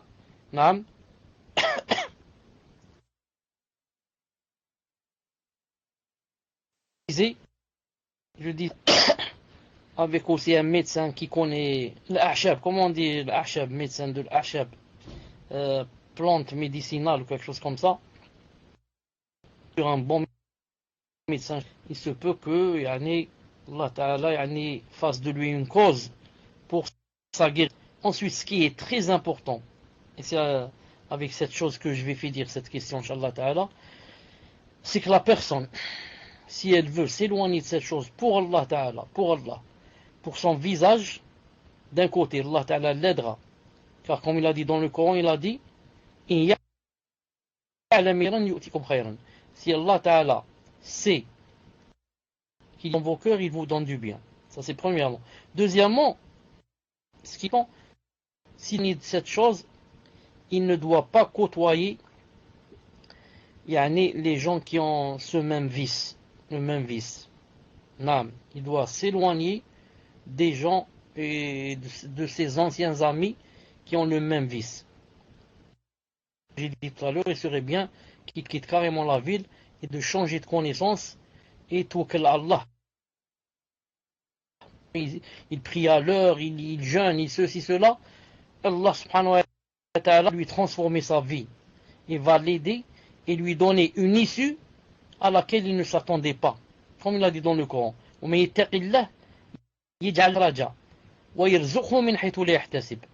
quiconque craint Allah Ta'ala, il va lui donner une issue. Et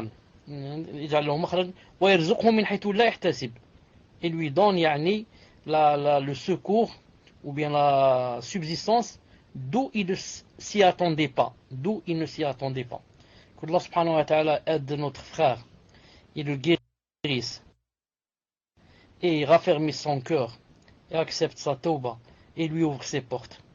Tfadlal. Amin, barakallahu fikum, cher. Question suivante d'un frère qui dit: est-il permis de porter le maillot de football d'un club de foot mécréant, par exemple Paris ou je sais pas, Barcelone ou autre, sachant qu'il n'y a pas de nom derrière et qu'il ne comporte pas de croix dessus? Barakallahu fikum, cher. Donc porter un maillot de foot d'une équipe équipe mécréante, pardon, sans mettre de nom de joueur derrière, et sachant que ce maillot ne comporte pas de croix. Barakallahu fikum, cher. Si le maillot qu'il va porter a quelque chose de particulier qui fait que on sait que il représente telle et telle équipe. Par exemple, il va mettre un maillot, je ne sais pas, je dis c'est un exemple, jaune et rouge et avec par exemple des rayures noires par exemple. Et quiconque le voit va dire c'est le maillot par exemple de Manchester. Par exemple, c'est un exemple. Dans ce cas, ce n'est pas permis. C'est pas permis de porter des choses spécialement connues que ce sont des choses de telle et telle équipe de Kofar.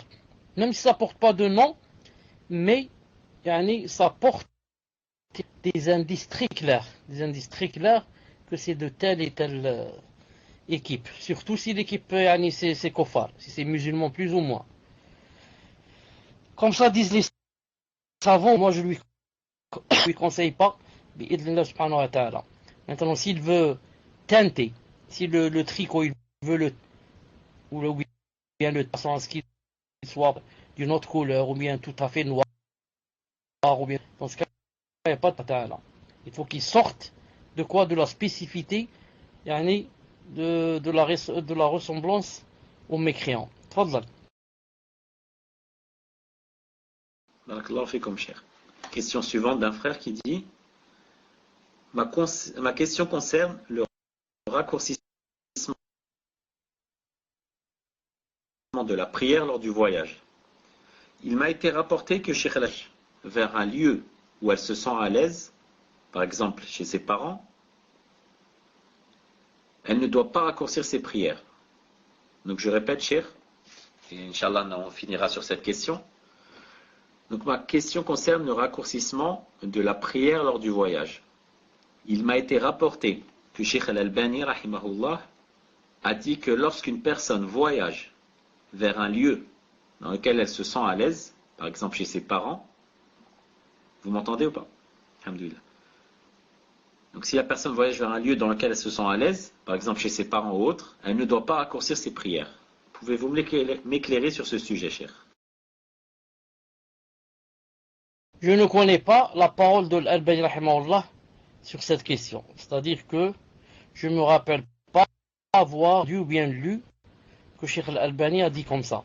Mais Inch'Allah Ta'ala, d'ici demain, Inch'Allah Ta'ala, je vais chercher s'il a dit comme ça. S'il a dit comme ça, pour vous dire, Inch'Allah Ta'ala, quelle est la position finale. Donc, prochain, je vous répondrai.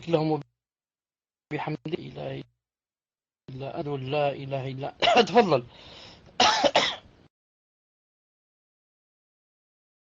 Afin de vous retenir à cette heure tardive, mais c'est juste que la question suivante m'a intrigué parce qu'elle vous concerne. C'est écrit: un nouveau livre d'apprentissage vient de sortir. Il s'appelle le Muslim Quiz. Il s'agit d'un questionnaire à choix multiples basé sur le Coran et la Sunna. Et il est inscrit dessus que vous avez, cher vous, revu et corrigé les questions-réponses. La personne souhaiterait avoir une confirmation de cela et savoir si ce genre d'apprentissage par des questions et plusieurs réponses est une chose autorisée, car certaines personnes se posent la question. Par exemple, on dit: où est Allah? Réponse A. Dans les cieux, réponse B. Sur la terre, etc. Est-ce que ce genre de choses est permis, cher? Est-ce que c'est bien vrai que vous avez revu et corrigé le Muslim Quiz? Donc on va terminer, Inch'Allah Ta'ala, avec cette question. Est-ce que vous m'entendez? Alhamdulillah. Je confirme que j'ai lu et corrigé et revu les hadiths de quiz. Et que malheureusement, quand on m'a envoyé la dernière, c'est-à-dire couverture, pour voir yani, si la couverture convenait, je n'avais pas de lunettes sur moi et je n'avais pas enlevé qu'ils ont dessiné ou photographié, je ne sais pas, un petit feu, là, feu. Et ensuite quelqu'un yani, a dit qu'on ne devrait pas, yani, comment dire, on ne devait pas yani, comparer le feu de la dunya au feu de l'akhira, etc. Ensuite, donc je leur ai, ces personnes-là qui s'occupent, elles m'ont fait la remarque et je leur ai dit que c'est vrai, donc on enlève ça parce que j'avais pas remarqué le feu. J'avais vu une couleur comme ça rouge, mais je n'avais pas remarqué que c'était du feu. Quant à la personne a dit, voilà, a été changé, voilà, on me dit, voilà, ça, je confirme donc. Mais maintenant, une personne dit, est-ce que c'est autorisé? Pourquoi ce n'est pas autorisé? Pourquoi ce n'est pas autorisé? Le prophète Hassan lui-même a demandé à une personne, lui a dit, où est là? Où est là? La base, c'est quoi? La base, c'est l'autorisation. Maintenant, s'il y a des savants qui ont dit que ce n'est pas permis, ce genre de quiz, là, je ne suis pas au courant. S'il y a des savants qui ont dit cela, ça me plairait que on me le montre pour que la prochaine fois, on ne fasse pas une chose pareille. Mais apparemment, je ne connais pas une chose qui interdit cela, bi'ilna ta'ala. Voilà, Inch'Allah ta'ala, pour aujourd'hui. Subhanakallahumma wa bihamdik. أشهد أن لا إله إلا أنت أستغفرك وأتوب إليك السلام عليكم ورحمة الله وبركاته